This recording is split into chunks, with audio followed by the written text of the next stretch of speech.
¿Dónde se pasa lo de vida? Sí, está bien. Ah, no, para donde. Un poquito más abajo. Ahí.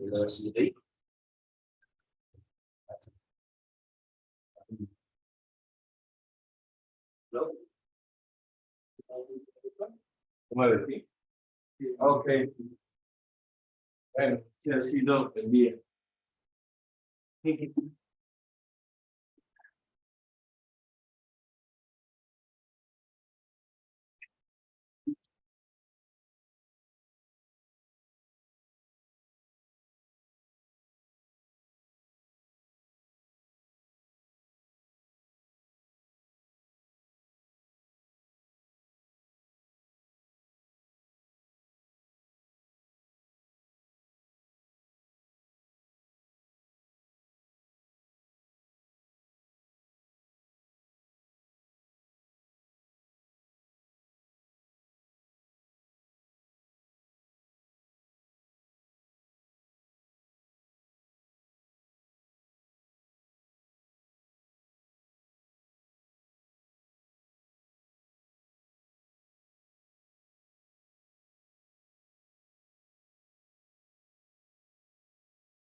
Ok, bueno, muy buenos días con todos los pocos que vinieron hoy. Espero que hayan tenido un buen descanso. Y vamos a complementar hoy, que sería el tema acerca de edificios con muros de concreto. ¿Listo? Entonces, específicamente, vamos a mirar un poquito acerca de cómo yo voy a leer los resultados, ¿verdad? Entonces, ya vimos un poco la parte de... Ah, por cierto, Carlos, ¿me podrías ayudar a ver el mouse de nuevo? Sí, está como. Quiero hacer por aquí. Un poquito más a la derecha. Ahí, por ahí. Ahí, ¿lo puedo arrastrar? Ahí. Gracias. Entonces, resulta que el día que estábamos hablando de tanques, pues miramos un poquito acerca de cómo leer momentos de los elementos térmicos, ¿no?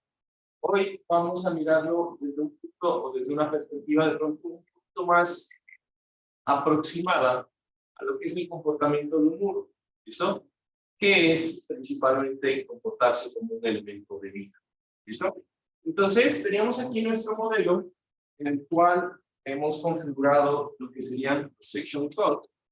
Y en la parte de los section code, este modelo debe tener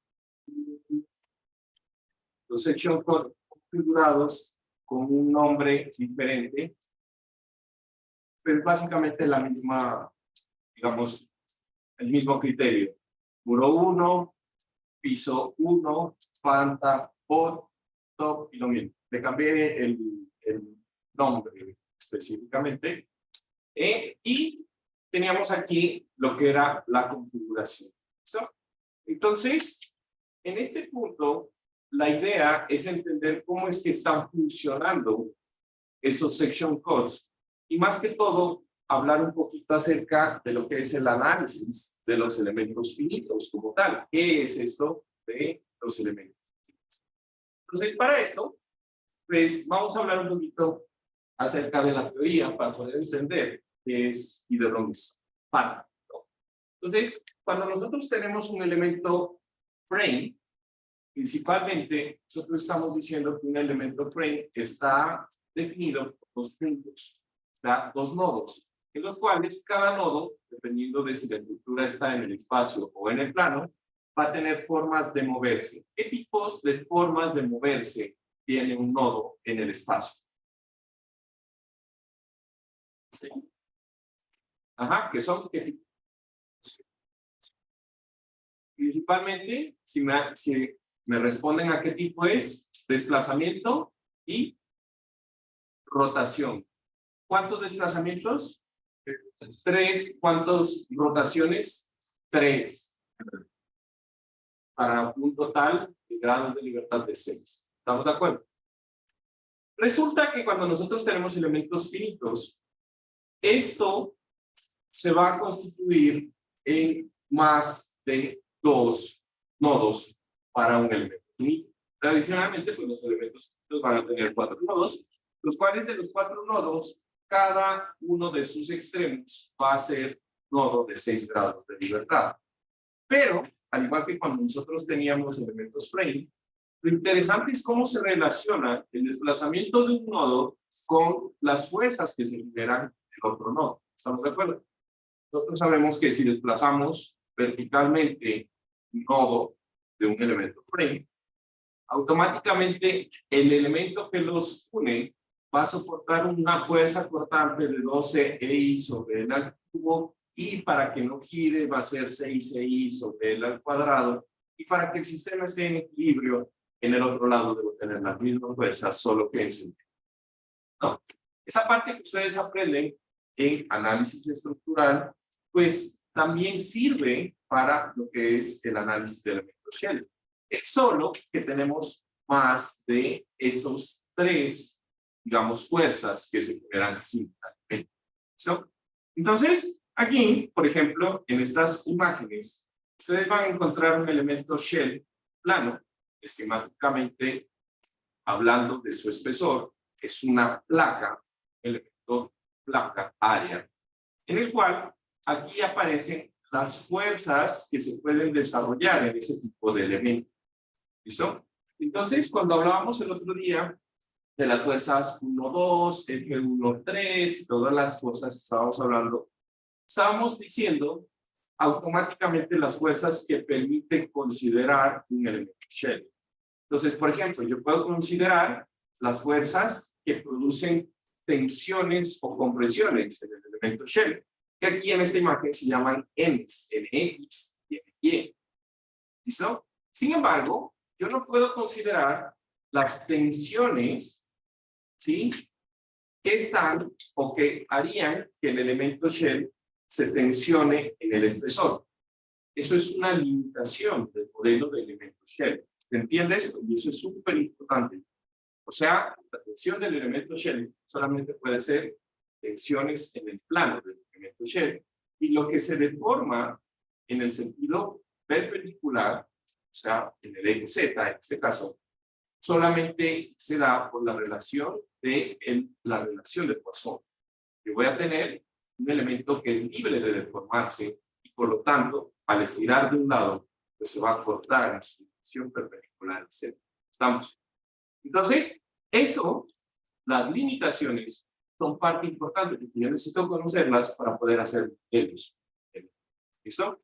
Por ejemplo, tengo otros momentos. Yo puedo considerar un momento alrededor del eje Y, ¿no? O un momento que llaman ahí un momento MX, perdón, a ver, momento que llaman MX, ¿sí? MX y MY. Entonces, estos momentos es prácticamente, con la analogía del cuaderno, esto estoy haciendo una descripción. Son los momentos que se pueden considerar teniendo en cuenta el momento MX, poniendo el eje, este fuera el eje X, o MY, ¿estamos? Pero MZ, que sería un giro, no se considera, no es el elemento shell. O sea, que yo pudiera darle un eje a esto, torcer este elemento, está por aquí, ¿estamos? Entonces, eso no lo puedo considerar. Pero por ahí aparecen otros que se llaman MXY y MYX. Tendrían que ser, pues, deberían ser por nomenclatura. MXY, MX. Esos se hacen referencia a elementos de torsión. ¿Qué son estos? Cuando yo hago así. Y eso tiene rigidez. Por ejemplo, si yo tengo este elemento y lo sujeto, no aguanta nada de carga. ¿Estamos de acuerdo? Pero si yo hago un momento de torsión MXY, él ya es capaz de soportar carga. ¿Cachan? Tiene rigidez solamente por darle un comportamiento. Todo el mundo conocemos esto. ¿Qué es lo que le están aplicando? La torsión. Esa torsión y esa rigidez de torsión es la que está evidenciada en este. ¿Listo? ¿Cacharon? ¿Qué puedo considerar también? Por ejemplo, yo puedo considerar, ¿sí?, cortantes, pero solo cortantes que sean, que produzcan distorsión en las superficies del plano del elemento shell. O sea, yo puedo distorsionar esto así. ¿Cachan? Haciéndolo como un rompito, pues. ¿Listo? Pero, si esto es el elemento shell, yo no puedo considerar torsiones. Yo no puedo considerar lo que sería este tipo de torsiones, de cortantes. Cortantes. ¿Listo? Entonces, no puedo saber cuánto es el valor del cortante en ese tipo de condiciones. Entonces, hay algunas limitaciones que yo debo conocer, y esto está en función de más que todo el tipo de elemento. Ahorita estamos hablando de elementos tipo área. Si ustedes de pronto ya van un poquito más allá, existen elementos tipo sólido, o sea, elementos ya no de solo 2 dimensiones, sino en 3 dimensiones, donde cada cara pues, tiene la posibilidad de soportar otros tipos de fuerzas. ¿Estamos de acuerdo? Entonces, eso se los dejo en inquietud cuando veamos o cuando se preparen en sus estudios de posgrado, parte que es bastante importante, por ejemplo, para la modelación a todos aquellos que les gusta la modelación del suelo, por ejemplo. Eso se hace con elementos sólidos o grandes estructuras que son, por ejemplo, si ustedes alguna vez quieren ir a hacer el modelo de una estructura como la catedral Puerto Nacional, eso no es un pórtico, ni muros, ni nada, son estructuras donde la unión de esos materiales no es un sistema estructural convencional. O, por ejemplo, no sé, iglesias antiguas, materiales como el adobe. Sí conocen el adobe, ¿no? La tapia, el adobe, todo ese tipo de cosas, que ya entrarían a un rango de materiales de campo de la. ¿Listo? Entonces, hay últimas, dependiendo de la complejidad del modelo, pues yo puedo tener más, menos nodos internamente. Por ejemplo, este de acá es un elemento shell, tiene 8 nodos internos, o sea, solo el elemento ya está constituido de 8 nodos que conforman la unión de rigideces que pueden entrar sobre el elemento shell. De esos, pues yo puedo tener 8, 16 o puedo tener 4 que sería la mitad. Y así, pues sucesivamente con eso, complicar más el modelo. Porque cada uno de esos nodos que yo tengo ahí, prácticamente lo que va a tener es 6 grados de libertad. Que solo la matriz de rigidez de ese elemento vendría a ser 8 por 6 grados de libertad de un solo elemento. Para armar un muro, el que armamos la otra vez, ¿cuántos elementos tengo ahí? O sea, tengo un montón.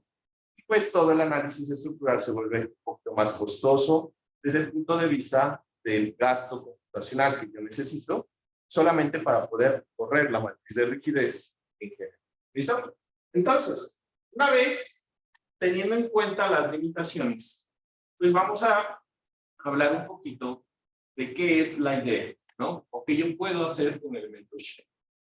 Entonces, en este libro, ¿sí? Es un libro que se lo recomiendo si alguna vez tienen algún trabajo en este tipo de cosas, en donde ahí hablan de la teoría detrás de lo que es los elementos shape, cómo se llega hasta ese punto, ¿no? De analizar toda esta parte, y también habla de sus limitaciones. Tradicionalmente, todos estos elementos finitos pues se han utilizado, por ejemplo, para hacer análisis, sin tener que destruir cosas. Por ejemplo, todo el mundo aquí conoce a Pablito. Pablito se pasa el tiempo haciendo este tipo de estructuras. Hace vigas, ¿no?, de acero modeladas en elementos shell, a las cuales le someten a unas cargas para evaluar sin tener que hacer las conexiones de columnas, vigas de acero. Con eso, pues él prácticamente hace aplicaciones, ¿no? Entonces nos sirve, dependiendo del modelo y de la complejidad, para evitar, primero que todo, dañar algunos elementos que serían muy costosos. Por ejemplo, por allá en sus clases de estructuras de acero, él les va a comentar que si yo me quiero inventar una conexión para que el AISC me apruebe esa conexión como legal, pues yo tengo que hacer una conexión de tamaño real, sujeta a un experimento de cargas reales, para que eso pueda ser avalado.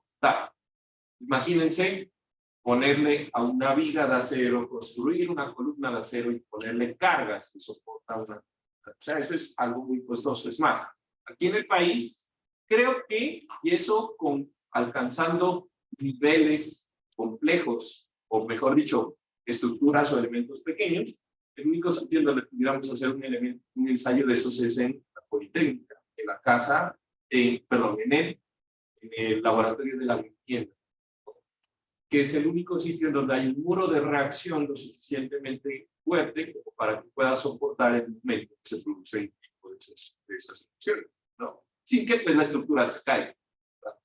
Y donde yo pueda tener un actuador que pueda aplicar cargas tan elevadas, unas 80, 100 toneladas, que ya es pues algo, ¿no? ¿Listo? Entonces, para todo lo demás, podemos utilizar programas de computador para hacer este. ¿Listo? Ahora, ¿qué se puede hacer? Maravillas. O sea, los ingenieros mecánicos de verdad utilizan mucho esto para hacer el análisis de estructuras, pues como las que conocemos, ¿no? ¿Cómo no se rompe? ¿No? ¿Cómo le llaman esto? Una cargador, y cómo funciona internamente, hidráulicamente, pues todos estos elementos, ¿no? Por ejemplo, este tipo de modelos, este que están viendo aquí, es un elemento o una modelación en elementos finitos hiposólidos, en los cuales, por ejemplo, para cosas como del área de ingeniería civil, como por ejemplo el diseño del foso que tiene las turbinas, las represas. ¿Se han dado cuenta? Eso es una turbina Pelton. Bueno, hay diferentes tipos. Ese bloque macizo debe contener toda esa turbina y la energía que se produce en eso. Entonces, ¿cómo hago yo el diseño para asegurar que las fuerzas que se transmiten por las turbinas efectivamente van a poder ser soportadas por el bloque macizo de hormigón? Tengo que hacer un bloque así, un sistema modelo al cual le voy a transmitir las cargas y que ocurra, pues, ¿listo? Entonces, digamos que ahora vamos a pasar un poco a la parte de la modelación. Entonces, resulta que aquí me he hecho unos modelos sencillos, no los vamos a hacer con ustedes más que con tiempo, pero es que están ya en plena capacidad de realizarlos, en los cuales vamos a tener unos sistemas simples, tal cual como ustedes de pronto hacen con Pablito. Esto es el modelo de análisis matricial en el cual ustedes van a tener un elemento de viga que tiene propiedades. En este caso, las propiedades de estas vigas van a ser, ya las vamos a ver, una sección de 30 por 60 centímetros, ¿sí? En las cuales a cada uno de estos elementos lo que yo le voy a producir es ciertas deformaciones. Por ejemplo, yo voy a tener aquí que a este elemento de aquí, a esta viga de aquí, le produje un desplazamiento unitario de 1 hacia la derecha. ¿Recuerdan para qué utilizábamos eso? ¿Para qué hacíamos eso? Desplazamientos unitarios en los grados de libertad.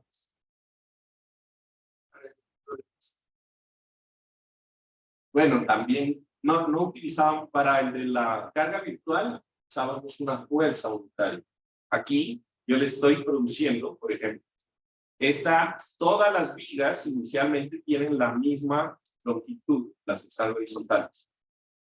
Fíjense que esta de acá, después de desplazarse, pues ya no tiene la misma longitud. ¿Por qué? Porque le he aplicado desplazamiento unitario extremo. ¿Para qué utilizábamos eso? ¿En qué clase?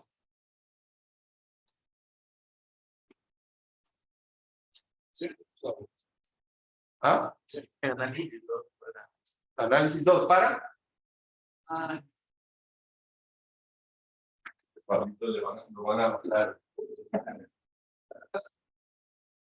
Para armar la matriz de rigidez, ¿verdad? No producían desplazamientos unitarios en los grados de libertad y sacaban las fuerzas que se producían en los extremos. Ya, bueno, espero que se hagan cuerdas. ¿Listo? Entonces, ¿qué sucede? Yo lo puedo hacer con SAP. ¿A qué me refiero? O sea, yo tengo estos modelos, los cuales la misma viga se le produjo un desplazamiento unitario. Entonces, si yo tengo que este elemento tiene su grado de libertad, yo voy a llamarle los grados de libertad 1, 2, 3, el giro, porque estoy considerando que solo está en el plano para no complicar el modelo más. Y este de acá es el 4, 5, 6. Entonces yo lo que estoy haciendo en cada uno de estos es hacer un desplazamiento unitario. En el de arriba, en el grado de libertad, 4. Ayúdenme. ¿En cuál grado de libertad estoy haciendo el desplazamiento en el siguiente? En el siguiente. 5. ¿Y el otro? 6. Sí, perfecto. Eso es lo que estoy haciendo. Estoy produciendo desplazamientos unitarios en el nodo, grados de libertad del nodo del elemento. ¿Listo? Entonces, esas fuerzas que se me generan ahí, yo las puedo encontrar aplicando análisis matricial. Es un elemento, la matriz de rigidez va a ser de la estructura, es la misma matriz de rigidez del elemento. Y por lo tanto, pues esto, lo único que hace es que yo pueda, teniendo en cuenta las dimensiones de la sección, pueda sacar la matriz de rigidez de ese elemento. ¿Listo? Entonces, bueno, aquí no están las ecuaciones, ya está directamente qué es la matriz de rigidez específicamente, pero pues aquí lo interesante sería que ustedes recuerden que cada una de estas columnas de la matriz de rigidez son las fuerzas que se generan en los grados de libertad cuando yo hago grado de libertad unitario o desplazo unitariamente cada grado de libertad. Por lo tanto, las fuerzas que yo debería esperar en mi elemento por hacer el grado de libertad 4, 1, deberían ser estas, que son solo tensión en los dos extremos, ¿no? De menos 9000 para este ejemplo. Obviamente eso va a depender del módulo de la sismicidad. ¿Listo? Ok, ¿recordaron un poco lo que es análisis matricial? ¿Sí? Ok, listo. Ahora, ¿por qué es importante esto? Porque yo espero que principalmente el análisis de una viga pues sea para ustedes algo conocido. Es más, hemos pasado o han pasado toda la carrera hablando de vigas y columnas. Muros, diría que poco, ¿no? Elementos shell, supondría que nada, no sé, de pronto con Fabricio, no sé en qué otra clase puedan haber visto elementos shell. Pero entonces, la idea es que ustedes puedan modelar una viga, que sí se puede, que le entiendan cómo es el modelo de una viga en elementos shell, que de ahí lo puedan exportar a otros tipos de problemas. ¿Listo? Que es la base de ello. ¿Listo? Entonces, aquí, yo lo que voy a hacer es lo siguiente. Resulta que en este podcast, lo que yo tengo es un modelo en el cual he colocado una carga, en este caso 10 kilonewtons. Perdón, una presión, en este caso 10 kilopascales, sobre la viga. ¿Por qué es importante cuando yo hablo de elementos shell hablar de presión? Porque tengo un área y una carga puntual en la realidad no existe. ¿Qué puede producir una carga puntual? Ni siquiera ustedes sentados en su silla, que dependiendo de si tiene ruedas o tiene patas, tal, se produce una carga puntual. ¿Estamos de acuerdo? Yo tengo un área de contacto, una superficie de contacto, que es la que está transmitiendo una carga. En medida de que esa área tienda a cero, pues esa carga va a llegar a ser, en cierto punto, pues el mismo efecto que la carga puntual. ¿Estamos? Pero, en todo caso, realmente no es elemento. No hay carga puntual. Entonces, aquí, lo que yo voy a decir es que si mi sección tiene una carga o un ancho B de 30 centímetros, le estoy aplicando esa carga de 10 kilopascales, pues puedo encontrar el equivalente a una carga lineal. ¿Estamos de acuerdo? Que no es nada más que multiplicar el ancho por la presión, me da una carga lineal, que es la que yo voy a aplicar en mi modelo. ¿Listo? Entonces, como yo ya conozco análisis estructural,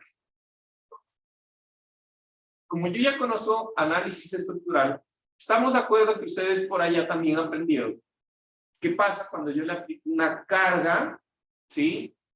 Una carga distribuida a un elemento que está doblemente encontrado. ¿Cuáles son las fuerzas que se generan? Pues son bastante sencillas, ¿no? Yo tengo que el momento en el centro de la luz y el momento en los extremos va a cambiar las ecuaciones que van a depender de lo que sería las condiciones de empotramiento, ¿no? Entonces, para el centro de la luz, yo voy a tener WL cuadrado sobre 24. Y para los extremos, que serían los extremos empotrados de la viga, W cuadrado sobre W por L al cuadrado sobre 2. ¿Estas ecuaciones las han visto? Sí, análisis estructural también. ¿No?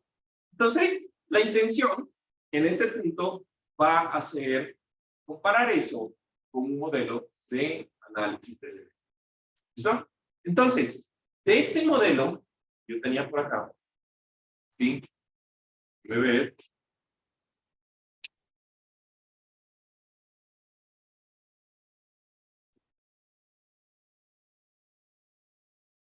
Yo voy a tener estos valores, que no son de extrañarse, ¿no?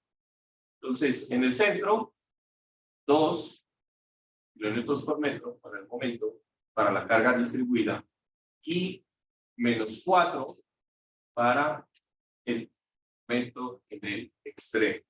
Pero este me va a servir para encontrar la distribución de los momentos a lo largo de la viga. Esos mismos valores, pues ustedes los van a encontrar pues, con las ecuaciones simples. ¿Listo? Ahora, voy a pasar un momento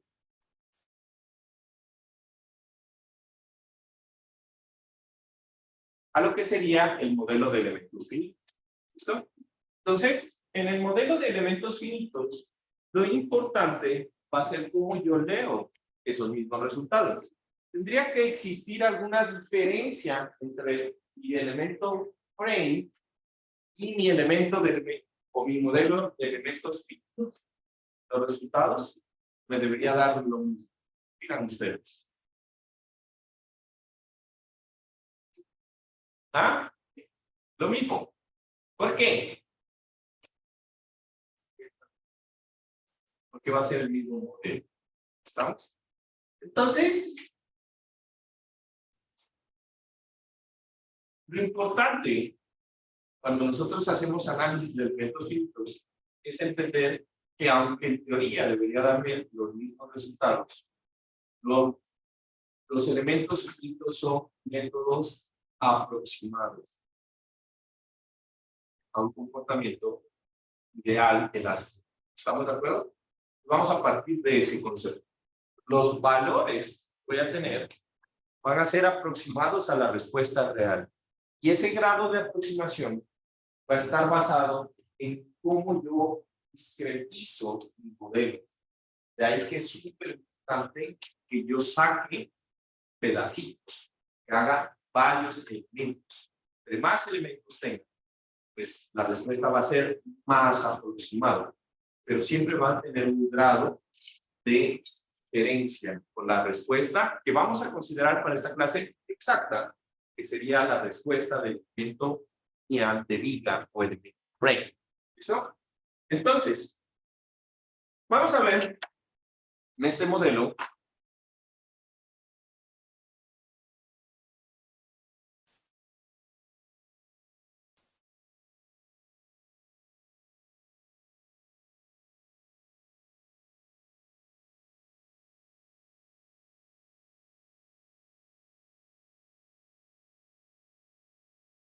vemos que piensa el computador, ya. ¿Nos está viendo así, no? Vamos a ver en este modelo la misma viga, solo que vamos a cambiar la forma en cómo se discretiza. Entonces, yo voy a tener aquí en el lado derecho, en cada uno de los niveles, voy a tener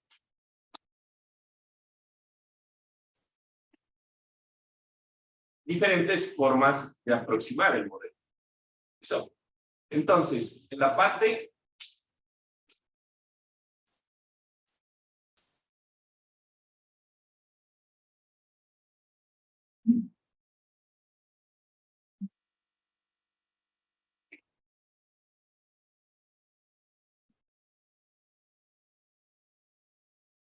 en el nivel inferior, en este nivel que yo tengo acá, las tres vigas van a estar conformadas por elementos shell, los mismos.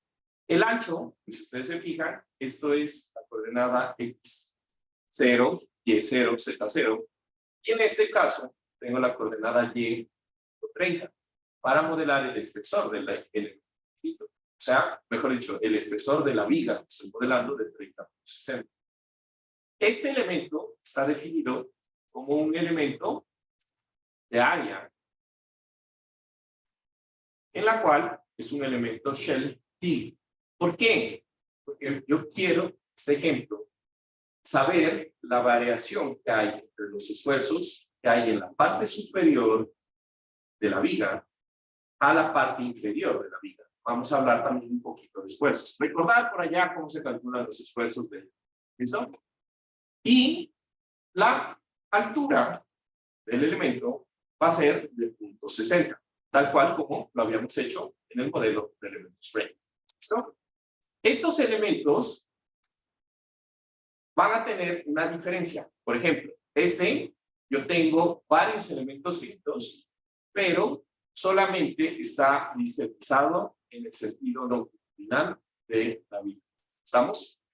Por otro lado, voy a tener un segundo modelo en el cual yo voy a tener la misma, o mejor dicho, voy a tener más divisiones, cada uno a la mitad en el sentido longitudinal y a la mitad en el sentido transversal de la viga.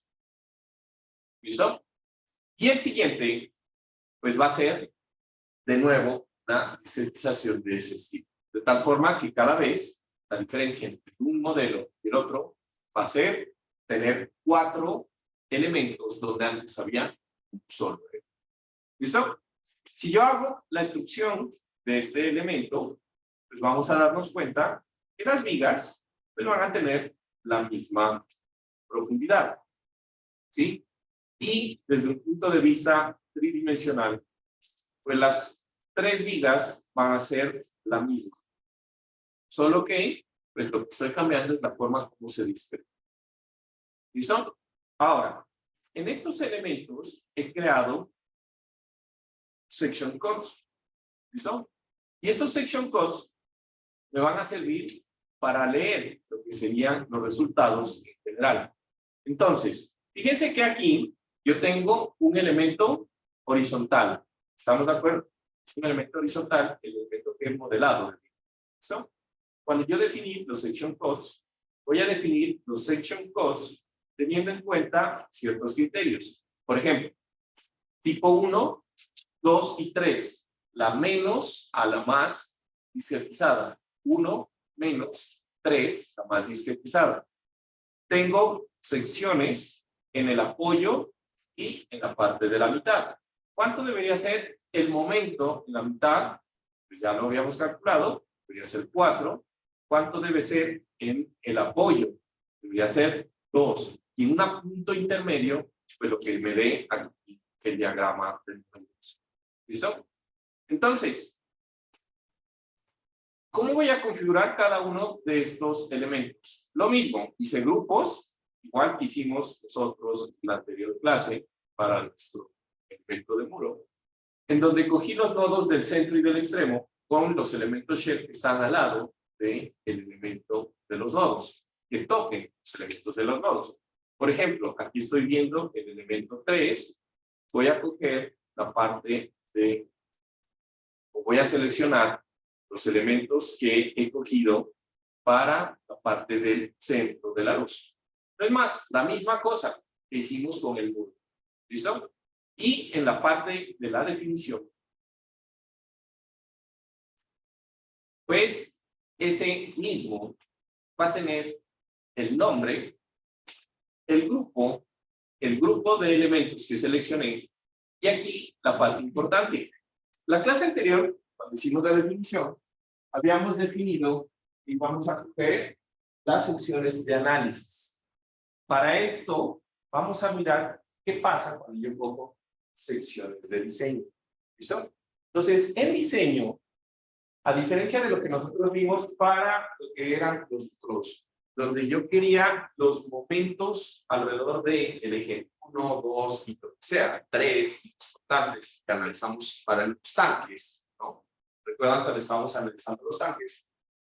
Cuando yo quiero hacer el diseño y la normativa me permite, puedo querer que exista una sumatoria automática en el corte. ¿Qué es lo que hicimos al final? Pues de la clase anterior.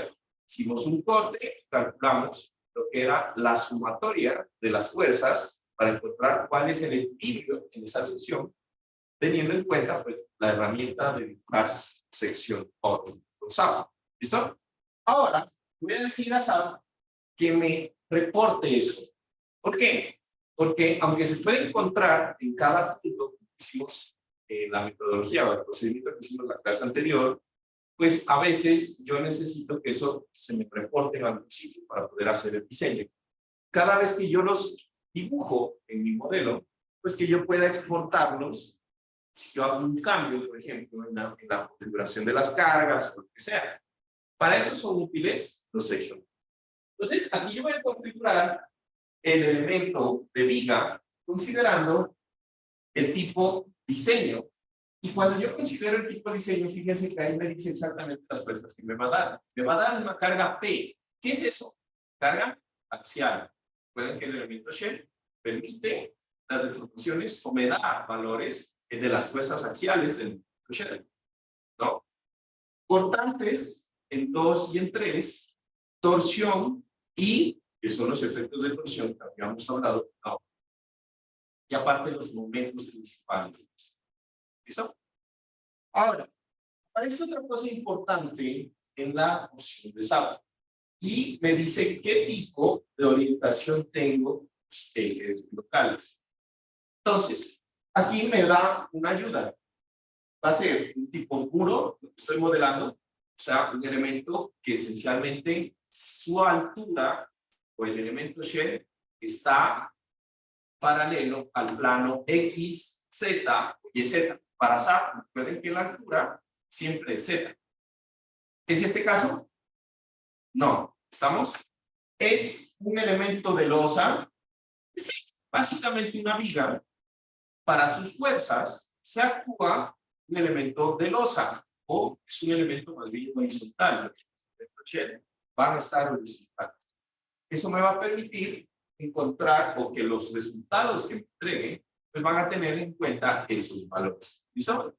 Entonces, en todo caso, siempre que ustedes tengan que hacer estos section code, hagan una prueba sencilla, de tal forma que ustedes estén seguros cuáles son las fuerzas que está reportando el programa, que ustedes puedan encontrarlas de una forma sencilla. ¿Listo? Por ejemplo, estamos haciendo ahorita, sabemos, podemos calcularlo rápido, podemos fácilmente saber las fuerzas y compararlas con SAP. De tal forma que cuando necesitamos, estemos seguros de qué es lo que me está reportando el programa, yo puedo utilizarlos correctamente pues, para lo que es el mismo. ¿Estamos? Entonces, en esa misma configuración, salvo los grupos, pues he configurado todas las vigas. ¿Sí? Lo que va a cambiar es el grupo de los elementos que seleccioné para configurar las vigas. ¿Listo? Entonces, ahorita que corra este modelo,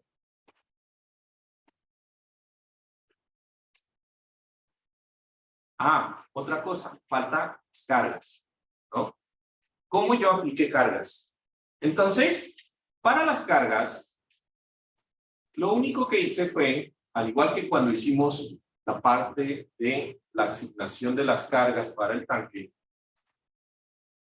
les apliqué una carga de presión en la cara y aquí, pues, es igual que en tanques.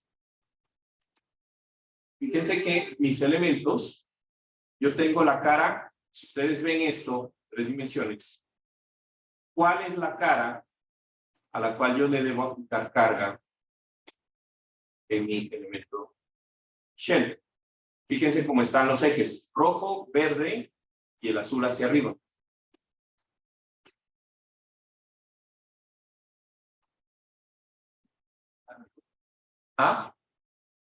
Perfecto. ¿No? Es la que está ahí. Pero bueno, todo el mundo entiende por qué. Verán, vayan preparándose para el examen final. Es de muros y tanques, o sea, ¿estamos? ¿Por qué la cara top? Dijimos, ¿no?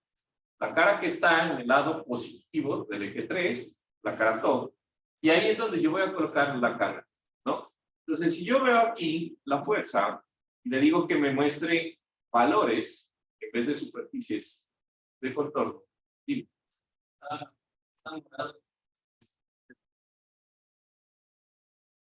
bueno, sí, también, por acá atrás debería estar la bola. Sí, morado y rojo me parece. No recuerdo bien los colores, pero son esos dos. Pues uno o es el otro. ¿Listo? Pero con los ejes locales no te pierdes. Donde está apuntando el eje 3, esa es la cara top, de arriba. La de abajo, cara abajo. Entonces, aquí lo único que hice fue aplicar presión. ¿Listo? Que es lo que se aplica en los elementos shell. De la misma forma que aplicamos las cargas para los elementos shell. ¿Listo? Entonces, al correr este modelo,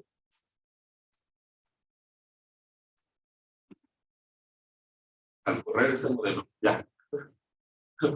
modelo, voy a tener nuevamente las mismas fuerzas. Pues vamos a empezar primero viendo la deformación, teniendo en cuenta los grados de libertad.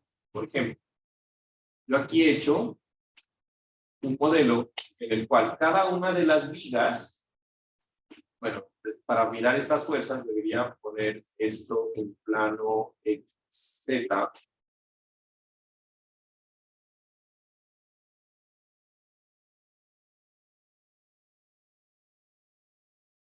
¿no? En donde cada una de las vigas va a estar alargándose una unidad. ¿Se dan cuenta? ¿Listo? Entonces, ¿cómo es la comparación? Entonces, primero, cuando yo hago, ¿sí? O yo le digo a SAP que me muestre los valores en los elementos de viga, ¿sí? Fíjense que cuando yo alargo el elemento, o mejor dicho, cuando yo estiro el lado derecho de mi elemento, las fuerzas que se generan internamente deben ser igual a EA sobre L. ¿Listo? Esto se puede ver aquí en la matriz de rigidez. Del lado izquierdo, un vector negativo va hacia la izquierda. Y en el lado derecho, un vector positivo va hacia la derecha igual a 9. ¿Listo? Esos mismos valores los podemos ver aquí en los elementos de viga. ¿Listo?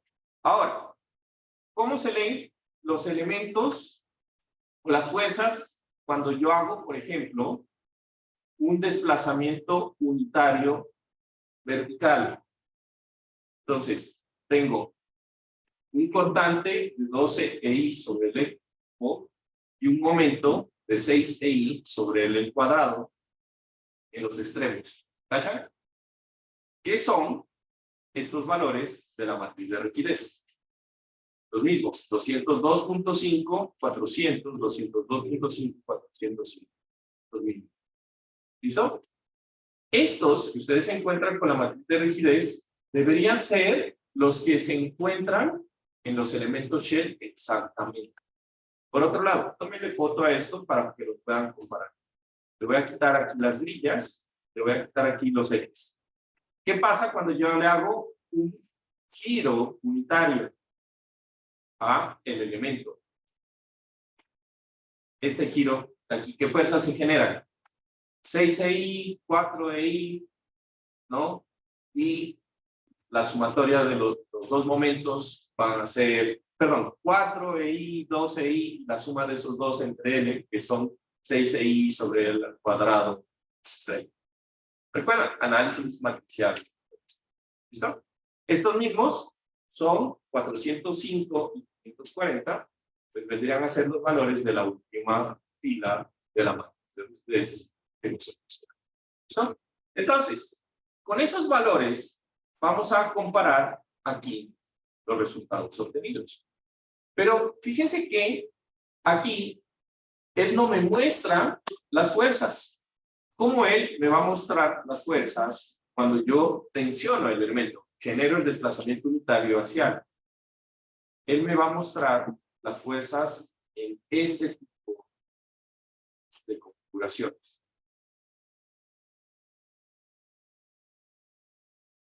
Son un montón de fuerzas. ¿Cachai? Son un montón de fuerzas. Entonces, me voy a venir aquí al plano y les voy a enseñar cómo yo debo leer esos resultados. ¿Listo?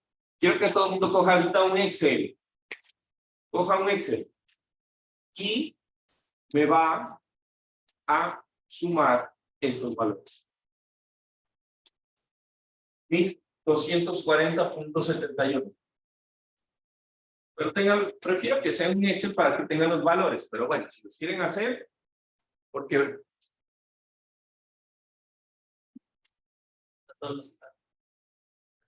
sí. 1240.71. Segundo, 2192.100. Tercero, 2144.18. Y ahí se repite. Sale 9009.8. ¿Cuánto debería dar? ¿Cuánto?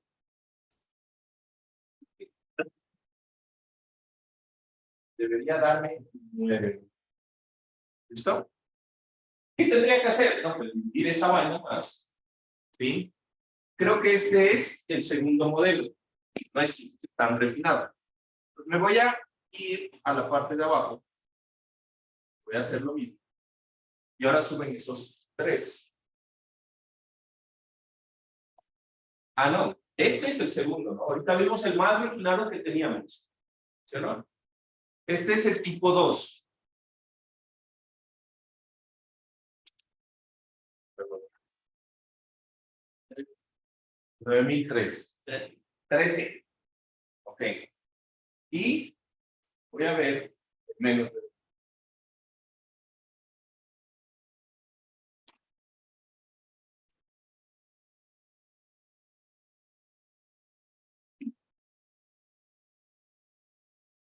2020.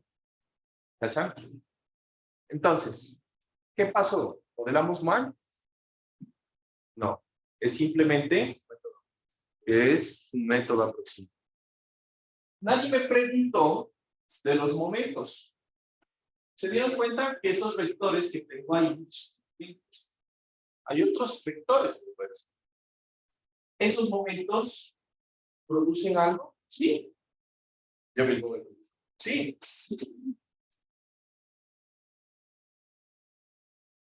Resulta que en mi estructura, este modelo que yo estoy viendo acá es este.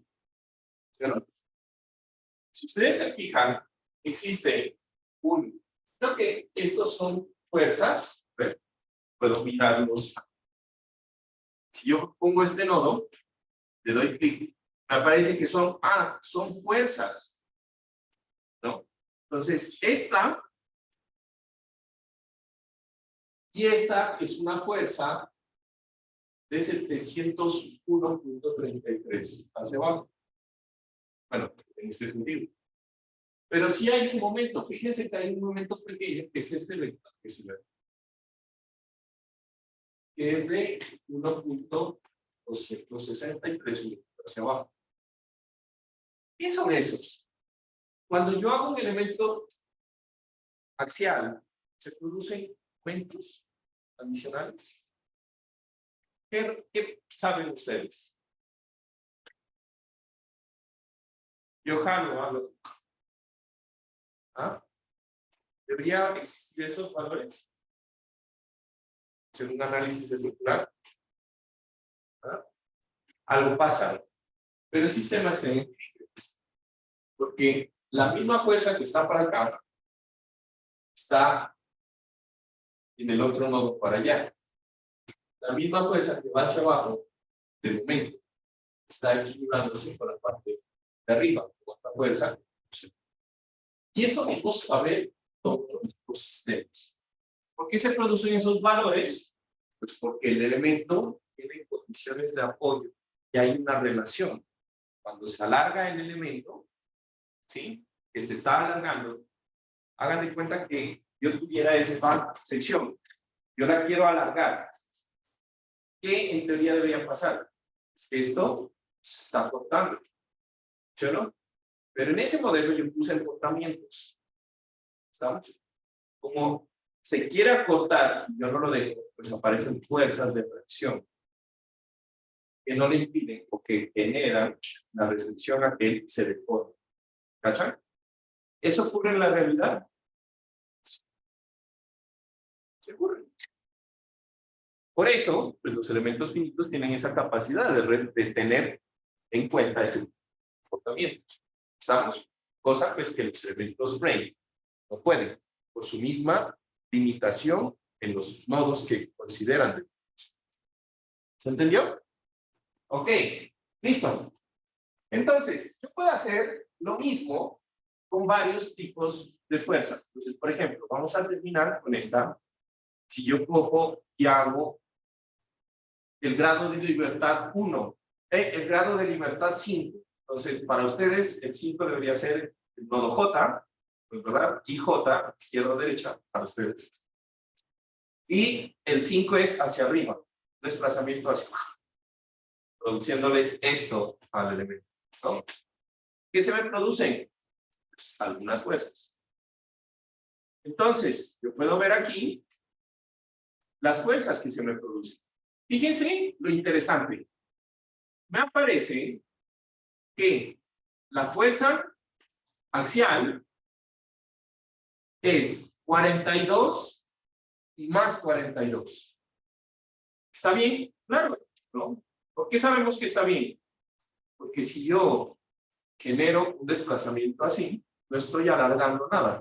En teoría, por lo tanto, no debería existir carga axial cuando yo hago un cortante. ¿Estamos? Sin embargo, pues en el elemento shell aparece netamente lo que serían las condiciones de equilibrio. ¿Listo? También tengo una fuerza o unos momentos. A ver, ¿estos son fuerzas o momentos? Ya estoy dudando. Ah, no, estos son momentos. No sé qué estamos viendo acá. Momentos de 42, 204. Y una fuerza de 102 que se equilibra con este nodo para producir lo que es la suma de las dos. ¿Qué sería? Pues 102 más 102. ¿Cuánto sería? 102.196 más 102.196. Debería dar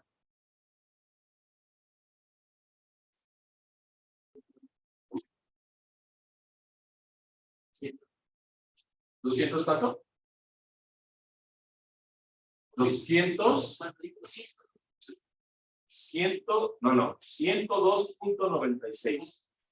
Este valor, menos 102.196, más ese mismo valor está del otro lado. O sea, por 2. 205.92. Eso es el cortante que hay en el elemento.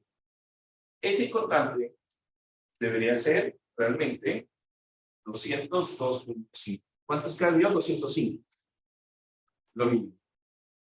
Y pues podemos hacer el mismo ensayo, coger y sumar y ver que entre más elementos tengo en mi modelo, pues eso va a generar, perdón, entre más elementos tengo en mi modelo,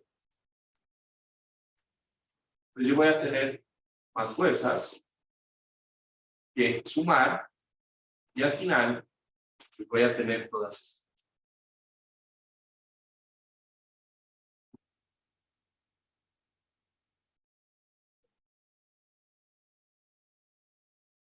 Todas estas. ¿Sí? Entonces sumen 18.13 más 18.13 menos estas de acá. Fíjense que tengo 2 hacia arriba, que son constantes. Tengo que restarle las que están hacia abajo, que son 3 hacia abajo.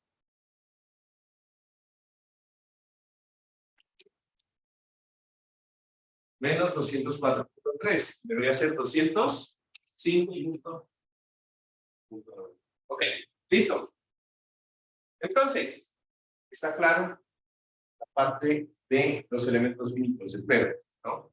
Entonces, siempre voy a tener aproximaciones. Nunca me va a dar la respuesta exacta. En teoría serían los elementos brain. ¿Listo?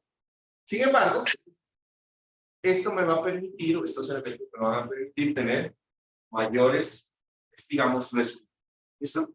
Ahora, si yo presiono control T y me voy a los resultados de la estructura, en otros resultados, o sea, los section codes, que es lo que hicimos en la anterior clase, le voy a decir aquí que me muestre solamente los resultados de la carga distribuida para poderlos comparar. ¿Listo? Y aquí tengo nuevamente los 3 modelos y vamos a comparar, por ejemplo, los momentos en el apoyo y en la parte central. Entonces, lo de los apoyos son comparables entre sí, ¿estamos de acuerdo? Y en el otro, ¿no? En la parte central, entonces fíjense, estas mismas letras son las letras que aparecían cuando definimos el section code. Por eso pusimos que sea de diseño, no de análisis. En la clase anterior, en nuestro muro, nos aparecía F11, F22, F no sé qué. ¿Listo? Momento 22, momento 22, momento 23, lo que sea. Bueno. ¿Listo? Entonces, dependiendo de cómo ustedes configuran el section code, pues nos va a dar resultados también el programa. ¿Listo? Entonces, por ejemplo, fíjense que me dice que el cortante en el centro de la luz para el elemento que tiene menos discretización, el elemento 1, es 6.32 por 10 a la menos 11. ¿Cuánto debería ser el cortante en el centro de la luz de una viga doblemente encuadrada? Debería ser 0. Eso ya es casi 0, eso es 0 prácticamente en términos ya normales, inclusive para análisis de datos eso se considera 0. ¿Listo? ¿Cuánto tiene que ser la torsión? Obviamente también debería ser 0. ¿Cuánto debería ser el momento? Entonces, calculamos nosotros, sí, el máximo, calculamos y en teoría la respuesta exacta que encontramos con las ecuaciones y con el modelo simple de SAO es que esos valores deberían ser 2 y 4 en el extremo. ¿Estamos? Que no hace falta que les muestre y me creen, ¿no? Entonces, ¿cuánto nos da? 2.0286. Nuevamente, pues es un error de prácticamente. ¿Cuánto tengo con el modelo un poquito más refinado? Tengo 1.9986. Obviamente es más pequeño, ¿estamos de acuerdo? Es más cercano a 2. Un poquito por defecto.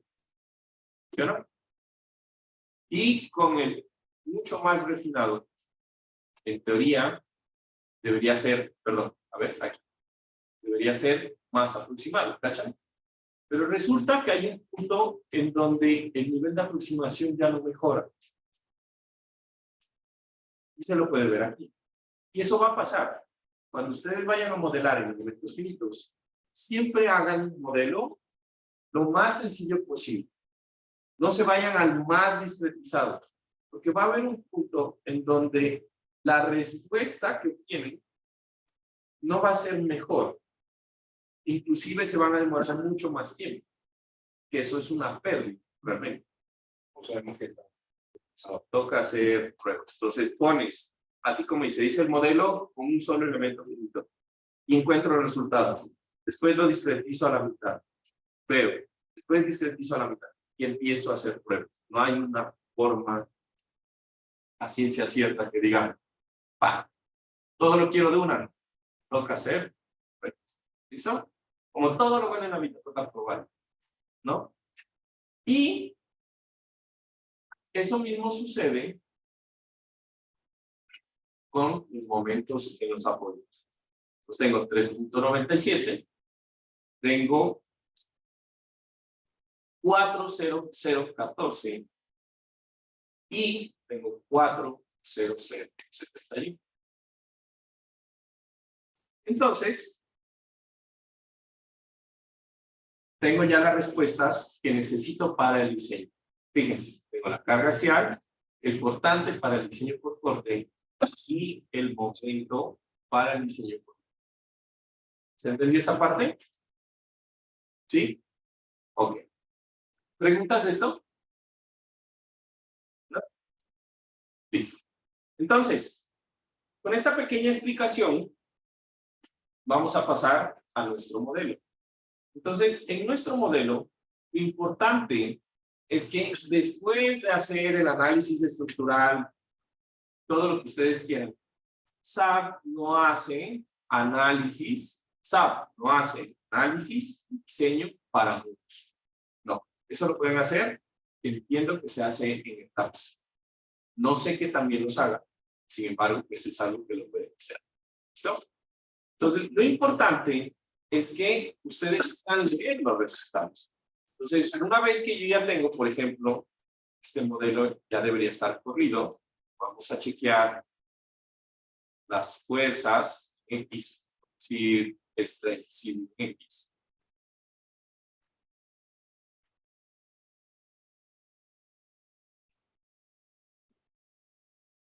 Entonces, por ejemplo, aquí tengo el muro y puedo ver cómo se deforma.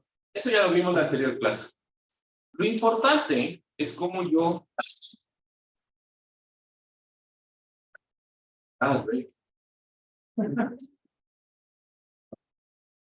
Lo importante es yo qué hago con esos resultados. Entonces, yo voy a coger, por ejemplo, aquí yo tengo un montón de, digamos, las ecuaciones, ¿no? Pero yo le voy a pedir que me dé los resultados solamente del caso de carga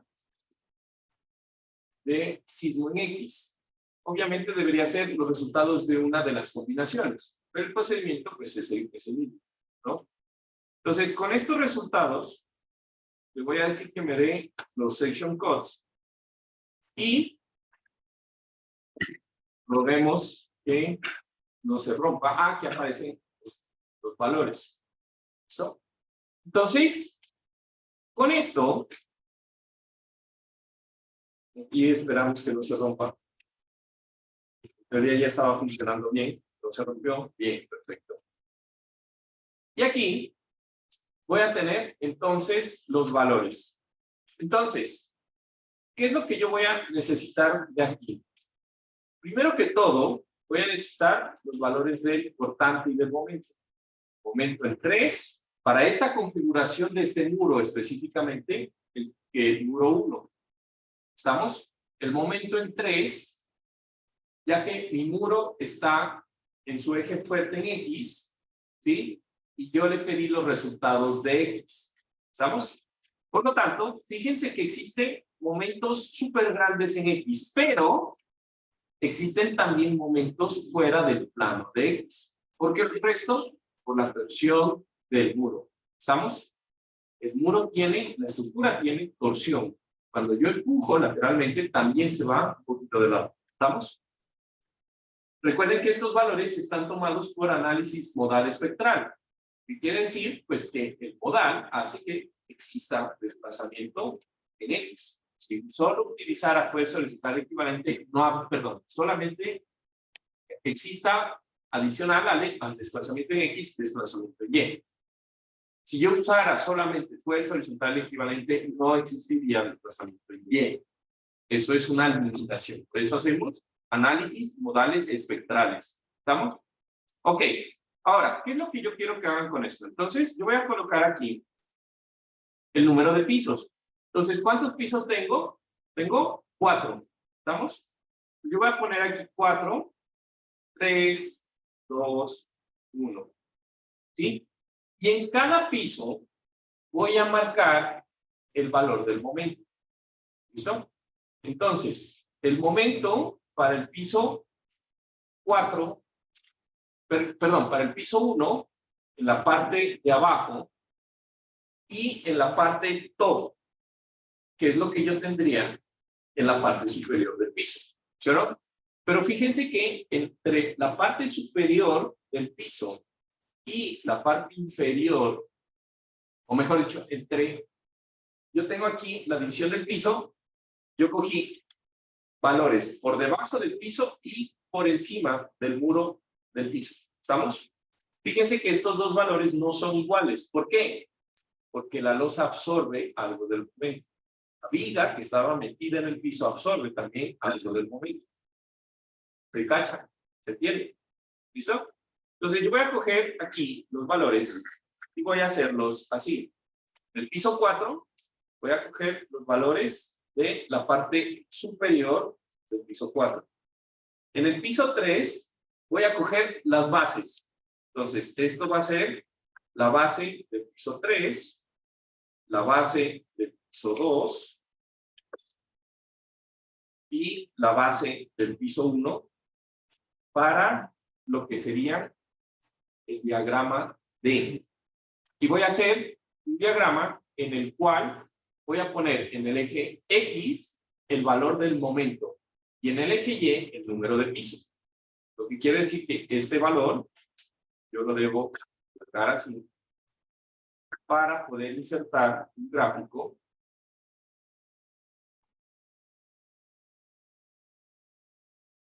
que me dé la distribución del momento A ver, me está faltando un piso. Piso 0. El piso 0 es la parte baja. El piso 0 es la parte baja del piso 1, este. Podría ser este.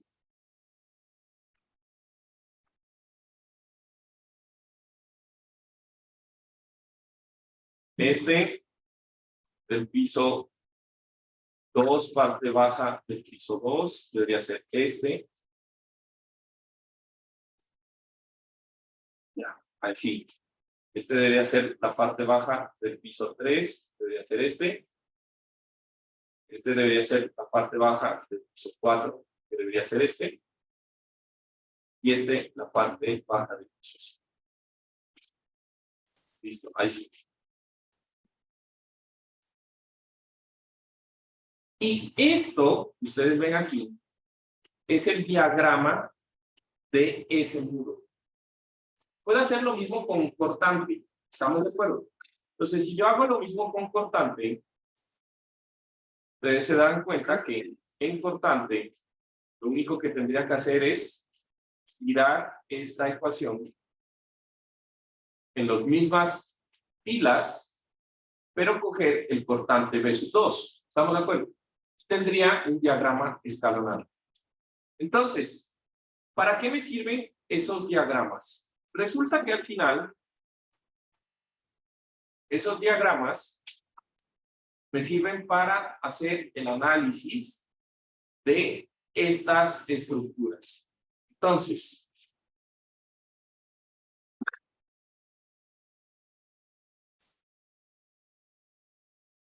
a ver, un momento, por favor.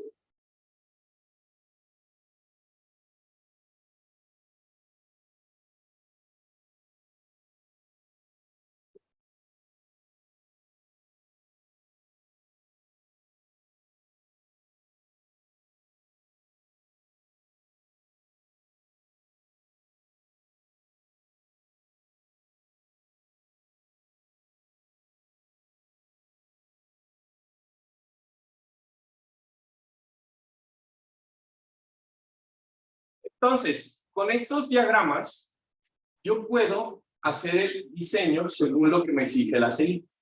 Para el ACI, los muros van a tener específicamente estas fuerzas de diseño. ¿Qué van a ser? Las fuerzas de cortante en el plano, momento en el plano, pero también carga axial y cortante fuera del plano. Directamente dentro del sistema de la CI. Lo que yo voy a tener es el análisis de o mejor dicho, la ubicación del acero de refuerzo, teniendo en cuenta dos direcciones, la dirección longitudinal y la dirección transversal. Y teniendo en cuenta ese tipo de forma, nuestro muro, en función de cuál es la relación de aspecto, se va a diseñar como si fuera un muro o como si fuera una columna. Por ejemplo, si la relación entre la altura y la longitud del muro es mayor a 6, tengo que aplicar todos los requisitos de la CI para el diseño como muro. Mientras que, si yo tengo una relación de aspecto menor a 2.5, yo puedo diseñar ese muro específicamente como si fuera una columna. ¿Listo? Entonces, en la parte de la CI, al final, lo que ustedes van a tener es un detallamiento estructural, en el cual ese refuerzo va a necesitar especificarse en función de los requisitos de los esfuerzos internos dentro de nuestro sistema. ¿Listo? Entonces, se nos acabó el tiempo por esta clase. Este documento, esta parte que les iba a mostrar aquí, está en el ACI 318, en el capítulo específicamente de análisis químico. Por favor, revisen eso. Eso no les voy a preguntar yo en la clase de análisis computacional. Sin embargo, es bueno que ustedes sepan y revisen en dónde está. Ahí, ustedes hicieron la preparación.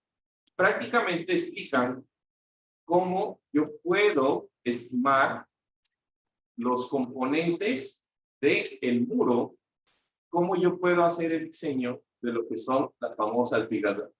¿Listo? Entonces, nos vemos de aquí la próxima clase, en donde vamos a hablar ya de opciones adicionales. ¿Listo? No se olviden, el diagrama de momento del muro, así se hace. Y el diagrama de cortante, pues prácticamente es lo mismo, solo que con los valores de código. ¿Listo? ¿Alguna pregunta?